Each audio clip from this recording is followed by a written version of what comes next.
Un error muy frecuente en la universidad a la hora de hablar de ficción en la literatura. Cuando hablamos de realidad, estamos en el terreno de la ontología y de la epistemología, es decir, estamos en el ámbito en el que se sitúa todo aquello con lo que un sujeto opera cotidianamente. Sin embargo, la realidad en la que un ser humano se mueve no se explica por sí misma, sino por referencia a otras realidades a las que se opone, en las que se inserta o a las que absorbe, es decir, por referencia a otras realidades con las que existe y coexiste, esto es, con las que se conjuga. Del mismo modo, cualquier mundo construido por un sujeto entra de forma inmediata y necesaria en relación dialéctica con el resto de mundos efectivamente existentes. Solo cuando se habla de verdad frente a falsedad, el sujeto se sitúa en el terreno de la gnoseología,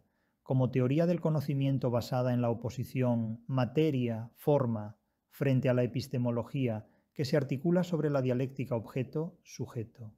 En este sentido, la mayor parte de los filólogos, historiadores y teóricos de la literatura que se han ocupado del concepto de ficción literaria ha incurrido en un despliegue de múltiples contradicciones, porque por un lado se habla de verdad,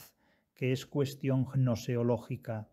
y por otro lado no dejan de manejarse, de forma indiscriminada y simultánea, las categorías de objeto y de sujeto, que son categorías epistemológicas.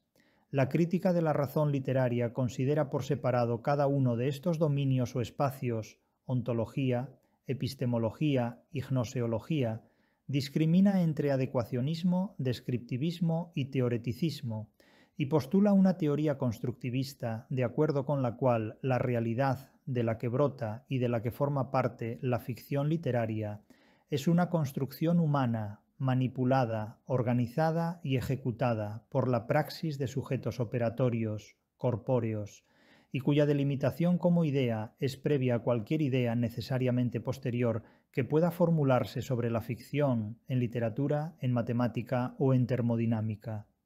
La verdad atañe a la materia y a la forma, en tanto que una y otra se tratan como lo que son, conceptos conjugados. No hay verdad ni realidad al margen de las construcciones de los seres humanos o sujetos operatorios.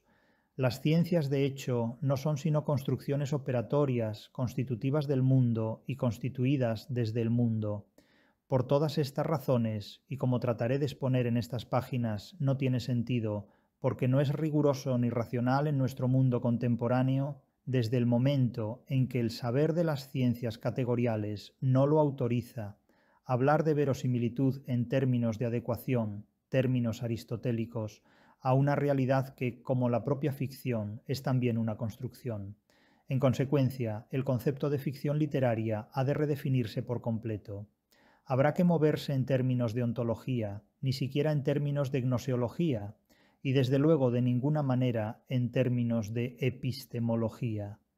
Solo desde un espacio ontológico podrá estudiarse qué tipos de materialidad se ponen en juego en las distintas obras literarias.